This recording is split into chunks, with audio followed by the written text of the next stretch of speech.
I'm Julie Barkey with this Senate update. Should Minnesota implement a silver alert system comparable to an amber alert system, but used primarily to locate missing Alzheimer's and dementia patients? That question was on the Senate floor on Monday, and the debate centered around the details of the legislation. This is a bill that would establish a working group, and its purpose, after being convened by the Commissioner of Public Safety, would be to study the state's need for a silver alert system to aid in the recovery of missing persons who are senior citizens with dementia, traumatic brain injury, Alzheimer's disease, or other cognitive mental disabilities. Wandering is the issue, and it's a serious concern for individuals living with dementia, Alzheimer's, or other similar conditions.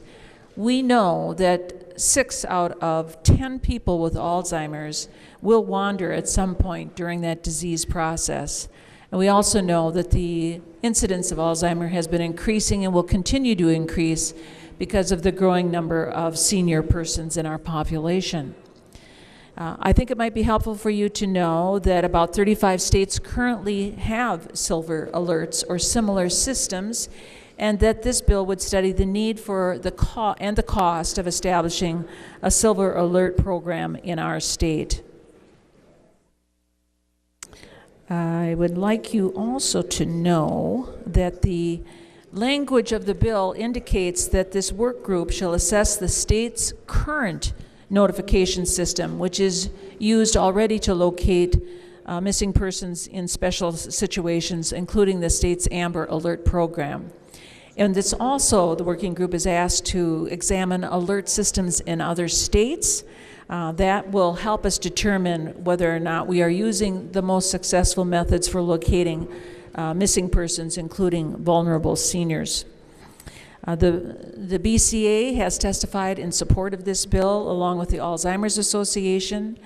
The supporters of the bill have argued that seniors with dementia or similar illnesses who go missing is a common problem for law enforcement, and one that has been anticipated to get worse because of the state's aging population.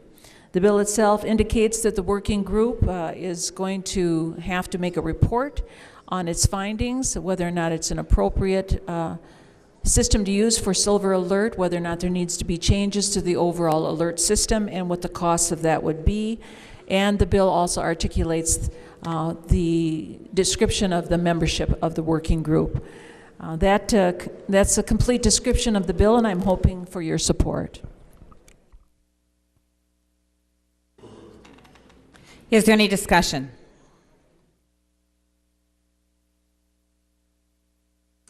Seeing no further discussion. Oh, there is. Senator Westrom. Madam President, I thought maybe some others would raise some questions or cautions. Senator Sheran, I think the idea of having an alert system or a quick response to a senior citizen, especially, is probably mainly who we're talking about with dementia or memory issues, is a laudable goal and a direction of how can we improve the alerts and look for those persons quickly, especially in our brutal winters, 5, 6, 7 months out of the year. It's very unlikely you can survive overnight or multiple nights in those months. Spring and summer and fall, during the warmer seasons, it's a little more likely, or a lot more likely. But Senator Sheran, this is a working group. Can you just elaborate a little bit more on what you expect this group to come back with?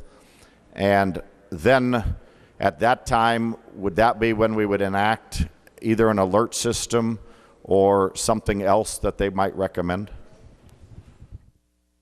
Senator Sheran.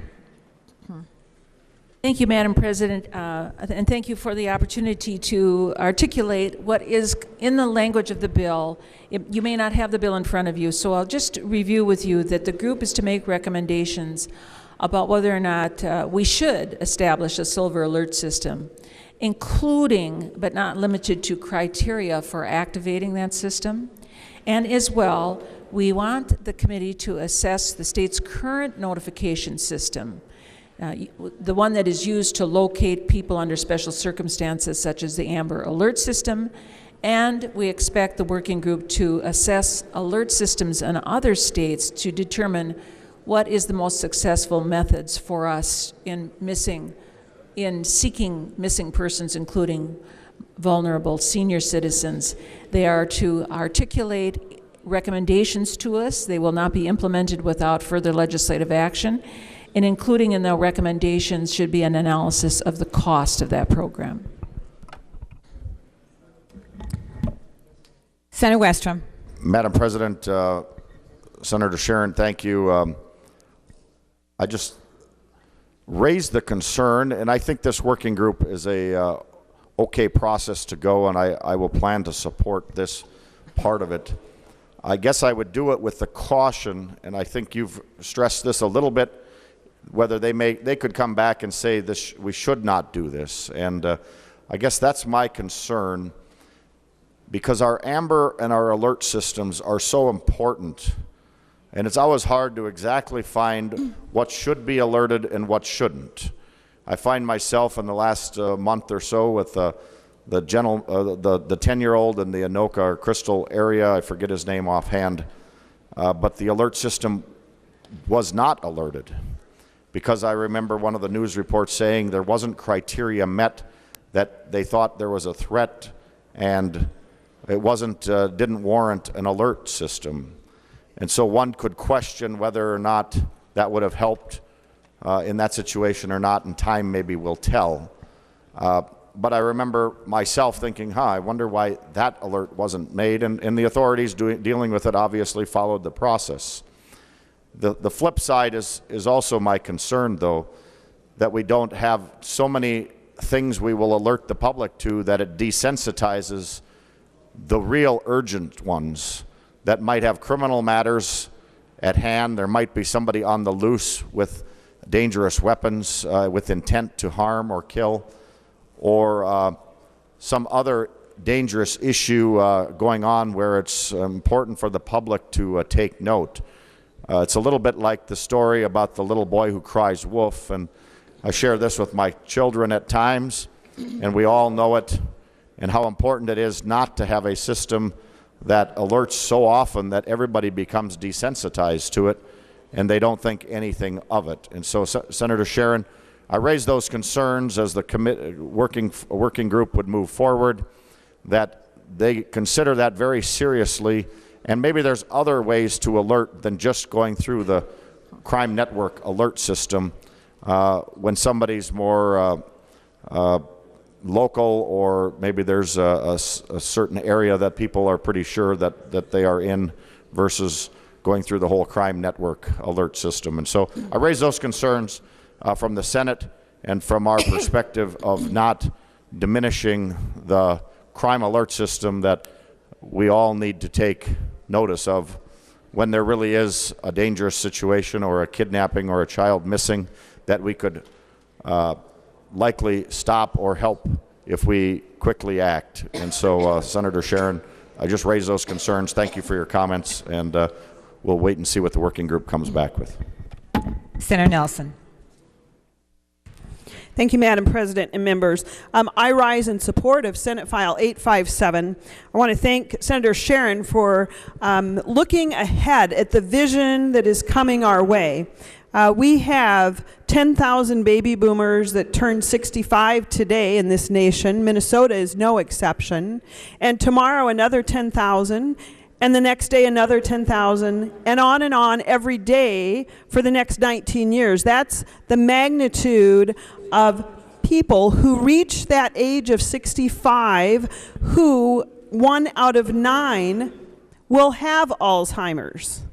And by the time they age to 85, it will be 1 out of 3. So we do have, Madam President, a tsunami of Alzheimer's coming our way. And everything that we can do to better prepare our communities to be dementia capable is a step in the right direction. So I not only support the need that this bill is addressing, but I also support the thoughtful manner in which this bill has been brought forward.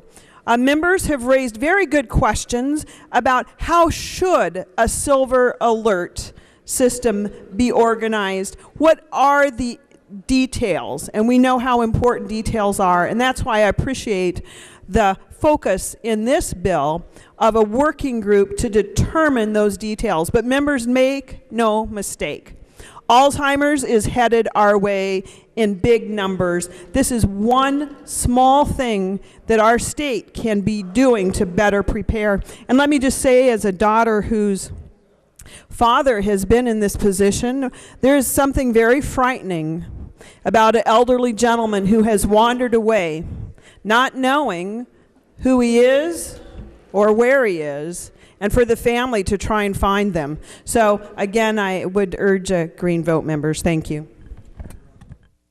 Senator Ingebrigtsen. Thank you, Madam President, and I also rise in support of this concept. And Senator Sheran, thank you very much for bringing this forward. There is a real defining difference, though, I think, between the what you will find the alarm system going out for more dangerous or missing children alarms versus the as Senator Nelson says, that the large number that we're going to be dealing with Alzheimer's moving forward. And just assure me that I see you have the Brain Injury Alliance group here, that we have a considerable amount of TBIs certainly coming out of the military and so on and so forth, that we're always hearing about and we're always dealing with in the legislature, it seems like, and looking for places for them to gain treatment and to be housed, and certainly they're not necessarily, as the title reflects here, Silver Alert. Nevertheless, it's a good system. I appreciate it. I think you'll find that there are a lot of private entities that have systems already in place that can hook up with public safety, and has been, I think, some pretty successful ones, but there are some that could be missing as well, so I appreciate it. Thank you. Is there any more discussion? Seeing no further discussion, the Secretary will give Senate File 857 its third reading. Senate File Number 857, a bill for an act relating to public safety, establishing a working group to study and make recommendations on establishing a silver alert system. Secretary will take the roll. All members having voted that desire to vote, the Secretary will close the roll. There being 59 ayes and 4 nays, the bill is passed and its title agreed to.